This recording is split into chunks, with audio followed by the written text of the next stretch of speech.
राधे राधे, जय श्री कृष्णा। मैं सीमा सिंह बड़ों को जारण इंस्पायर, छोटों को प्यार और बराबर वालों को नमस्कार करती हूँ।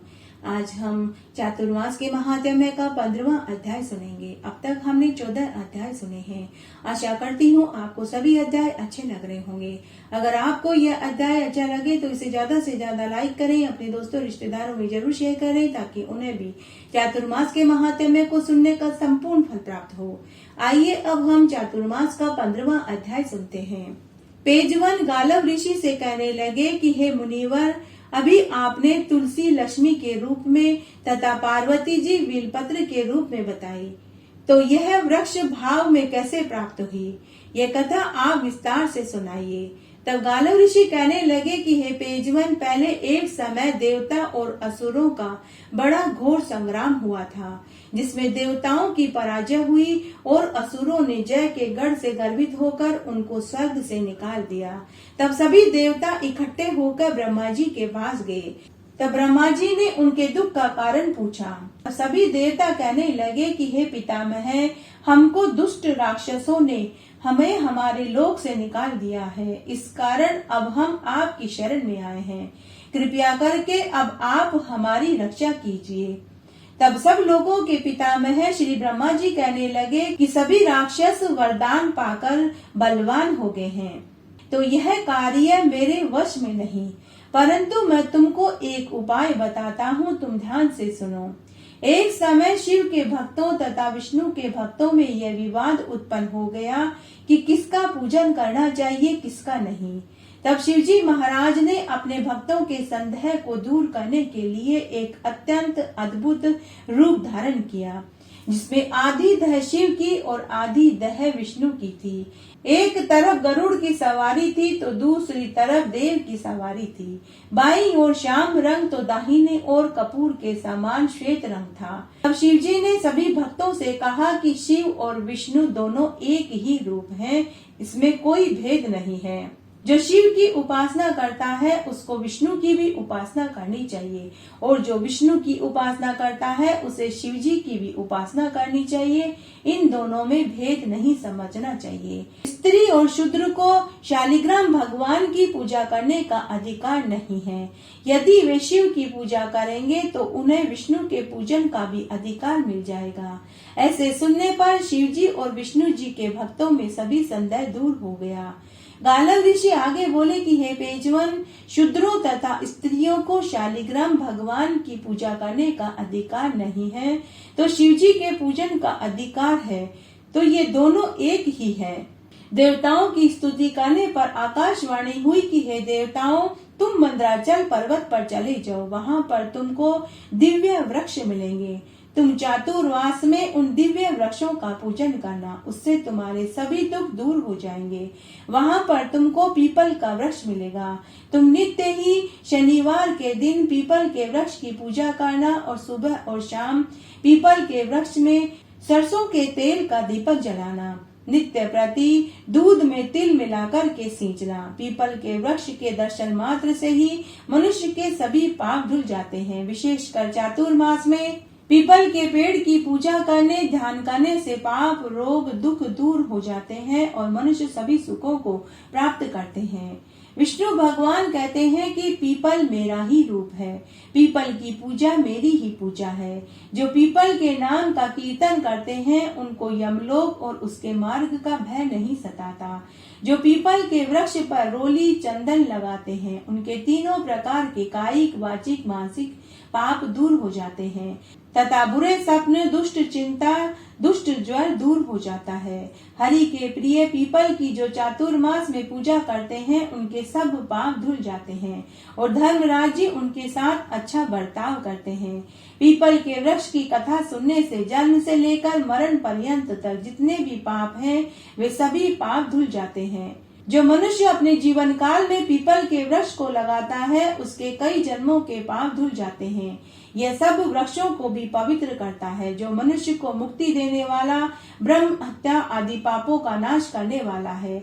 पीपल के वृक्ष की जड़ में विष्णु का वास होता है, तने में केशव भगवान का वास होता है। इसलिए हे देवताओं, चातुर्मास में पीपल की पूजा अक्षर शुभ फल देने वाली होती है। जो मनुष्य श्रद्धा और भक्ति भाव से चातुर्मास में पीपल के पेड़ की पूजा करते हैं, उनके सभी पाप नष्ट हो जाते हैं और वे भगवान विष्णु के परम पद को प्राप्त होते हैं। चातुर्मास में भगवान विष्णु के द्वादशा अक्षर मंत्र के महात्म्य को सुनेंगे। ओम नमो भगवते वासुदेवाय यह भगवान विष्णु का द्वादशा अक्षर मंत्र है। यह मंत्र बड़ा ही प्रभावशाली है। इस द्वादशा अक्षर की महिमा बताते हुए सूत जी कहते हैं कि इस मंत्र का जाप मनुष्य को सोते, उठते, बैठते, चलते फिरते समय करते रहना चाहिए। जो निरंतर मन से इस मंत्र का जाप करता है वह सभी पाप कर्मों से छूटकर सद्गति को प्राप्त होता है। ब्रह्मा जी विष्णु भगवान से पूछने लगे कि हे देव, अब आप मुझे अपने द्वादशा अक्षर मंत्र के महात्म्य को सुनाइए। मैं आज उस पवित्र मंत्र के महात्म्य के फल को जानना चाहता हूँ। तब विष्णु भगवान बोले कि हे अनद, मेरे इस ओम नमो भगवते वासुदेवाय मंत्र का जाप करने से पहले मनुष्य को शुद्ध सात्विक मन और तन रखना चाहिए। फिर किसी गुरु से मंत्र का जाप करने की विधि जाननी चाहिए। मंत्र के 12 अक्षरों का न्यास करें। न्यास करने से पहले शरीर मंत्र में हो जाता है, सारी अपवित्रता दूर हो जाती है। जाप करते समय मन में एकाग्रता रखें और यह भावना रखें कि भगवान विष्णु अर्थात मेरा सुदर्शन चक्र चारों ओर से मेरी रक्षा कर रहा है। साफ आसन पर बैठकर तुलसी माला से मंत्र का 108 बार जाप करें। मंत्र का जाप करते समय यह ध्यान रखें कि मंत्र किसी को सुनाई नहीं देना चाहिए। किसी संत महात्मा ने ठीक ही कहा है, 8 मास मुख सो जपे, 16 मास कंठ जाप, 32 मास हृदय जपे, तन में रहे ना पाप, तन में रहे ना पाप, भक्ति का उपजे पौधा, मन रुक जावे तभी अपर बल कहिए योदा। हे ब्राह्मण, यज्ञोपवीत धारण मनुष्य को ओम लगाकर मंत्र का जाप करना चाहिए और अन्य को श्री लगाकर मंत्र बोलना चाहिए। विष्णु भगवान ब्रह्मा जी से आगे बोले कि हे ब्राह्मण, पूर्ण फल पाने के लिए इस मंत्र का 12 लाख जाप करना चाहिए। अंत दशांश हवन करना चाहिए। फिर उसका दशांश तर्पण और तर्पण का दशांश ब्राह्मण भोग करना चाहिए। यदि इतना करने की सामर्थ्य नहीं है तो जितना हवन करे उसका 4 गुना जाप करना चाहिए। हे ब्रह्मा, इस मंत्र का 1 लाख जाप करने से मनुष्य की आत्म शुद्धि हो जाती है।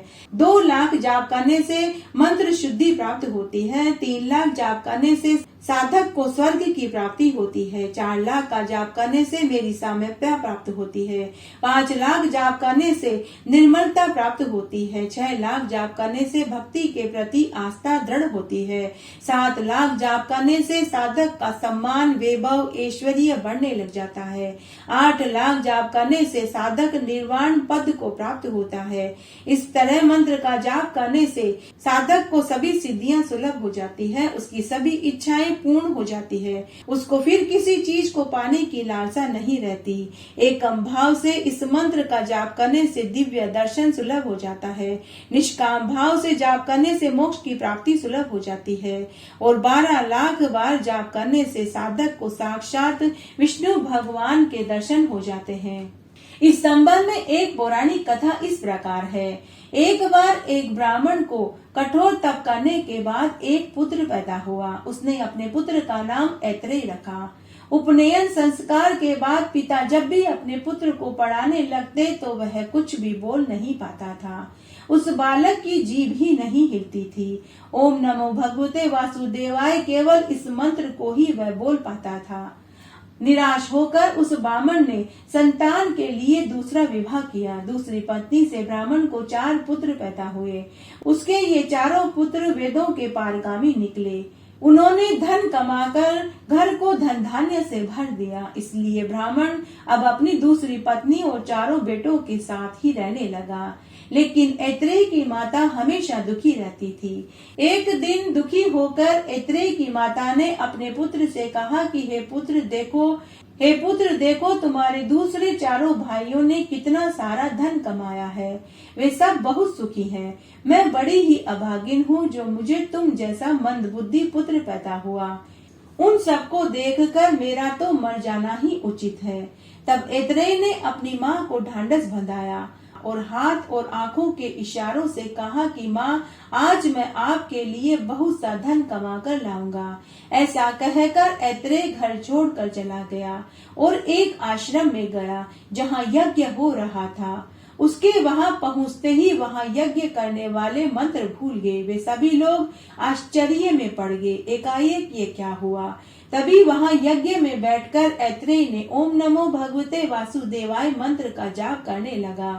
तभी आसमान से देवताओं ने ऐतरेय के ऊपर फूलों की बरसात करी। आसमान में दुंदुभियां बजने लगी। ऐतरेय के बोलते ही सभी ब्राह्मणों को भी मंत्र याद आ गया। यह चमत्कार देखकर वहां बैठे सभी साधु मुनि महात्माओं ने ऐतरेय की खूब प्रशंसा करी। उस यज्ञ की पूर्णाहुति के बाद ऐतरेय को दक्षिणा में खूब सारी स्वर्ण मुद्राएं, रत्न, धन मिला। ऐतरेय ने धन लाकर अपनी माँ को दे दिया और 12 अक्षर जैसा असाध्य मंत्र को भी उन्होंने साध्य बना दिया। एक बार किसी ने तुलसीदास जी से पूछा कि भगवान के नाम के जाप की क्या महिमा है। क्या पूजा करते समय जाप करने का फल ज्यादा मिलता है या पूरे समय जाप करने पर। तब तुलसीदास जी ने कहा, तुलसी मेरे नाम को रीझ भजो या खींच, भोम पड़ा जामे सभी उल्टा सीधा बीज। अर्थात किसान जब भूमि में बीज डालता है तो वह यह नहीं देखता कि बीज भूमि में सीधा पड़ा है या उल्टा। समय अनुसार फसल तो अवश्य ही उगती है। उसी तरह भगवान के नाम का जाप चाहे किसी भी तरह किया जाए, इसका फल मिलता अवश्य है। भगवान के नाम का जाप यह जरूरी नहीं जोर जोर से बोलकर के किया जाए, मौन रहकर करने पर भी उतना ही अक्षय फल मिलता है। शास्त्रों में भगवान के कीर्तन की महिमा गाई गई है। भगवान श्री राम, श्री कृष्ण, हनुमान, महादेव के नाम के कीर्तन की महिमा का वर्णन तो किया भी नहीं जा सकता। भगवान के 2 अक्षर वाले नाम हरि का उच्चारण करने मात्र से जन्मों जन्मों के पाप और दरिद्रता दूर हो जाती है, इसमें कोई संदेह नहीं। हरे राम हरे कृष्ण यह एक ऐसा मंत्र है जिसका जाप कलयुग में करने वाले का कभी कोई अमंगल नहीं कर सकता। भगवान राम का नाम एक बार साफ शुद्ध अंतरात्मा से ले लिया जाए तो उसे संसार में कोई हरा नहीं सकता।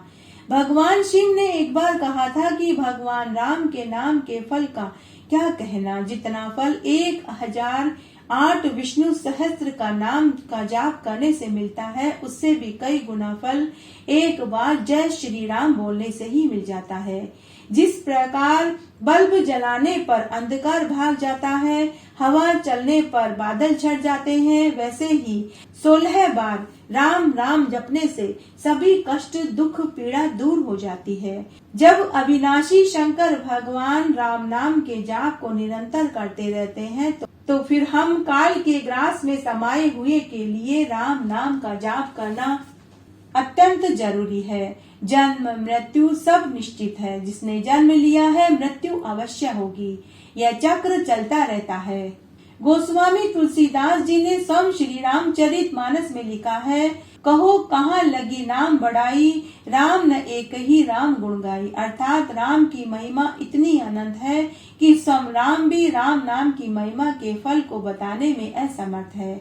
एक बार ब्रह्मा जी ने नारद मुनि से कहा था कि पुत्र, भगवान विष्णु के नाम का स्मरण करने मात्र से समस्त पाप तत्काल नष्ट हो जाते हैं। भगवान विष्णु के नाम का स्मरण करने मात्र से बड़े बड़े पापों से मुक्ति मिल जाती है। राम नाम का जाप करने वाला मनुष्य यदि पाप कर्म में लिप्त है तो वह भी पवित्र आत्मा हो जाता है। जो फल तीर्थों में जाकर स्नान करने, दान करने से मिलता है, वही फल भगवान राम के नाम का जाप करने से मिल जाता है। जो कृष्ण कृष्ण कृष्ण के नाम का जाप करता है वह इस संसार में समस्त सुखों को भोग कर मरने के बाद विष्णु लोक में आनंद सुख पाता है। सतयुग में ध्यान, त्रेता में यज्ञ, द्वापर में पूजन और कलयुग में भगवान केशव के नाम का जाप का संकीर्तन करने से पापों से मुक्त हो जाता है। भगवान विष्णु सर्वत्र व्यापक सनातन परमात्मा है। इनका आदि मध्य और अंत नहीं। ये संपूर्ण भूतों के आत्मा, समस्त प्राणियों को उत्पन्न करने वाले, लक्ष्मी से युक्त हैं। यही कालों के काल हैं, इनका कभी विनाश नहीं होता। भगवान जनार्दन साक्षात विश्व रूप है। यही व्यापक धारण पोषण करने वाले जगदीश्वर हैं। इनके नाम के महात्म्य को सुनने मात्र से ही मोक्ष की प्राप्ति हो जाती है। तपस्या जैसा फल भगवान के नाम का जाप करने से ही मिल जाता है।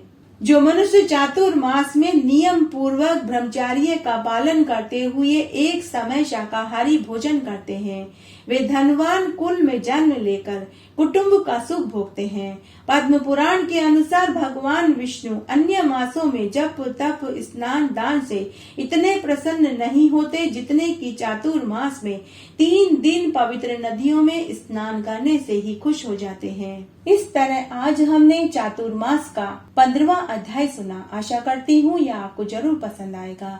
मेरे साथ बने रहने के लिए आपका धन्यवाद। आगे आने वाली कथा कहानियों के लिए भी आप इसी तरह मेरे साथ बने रहें। धन्यवाद।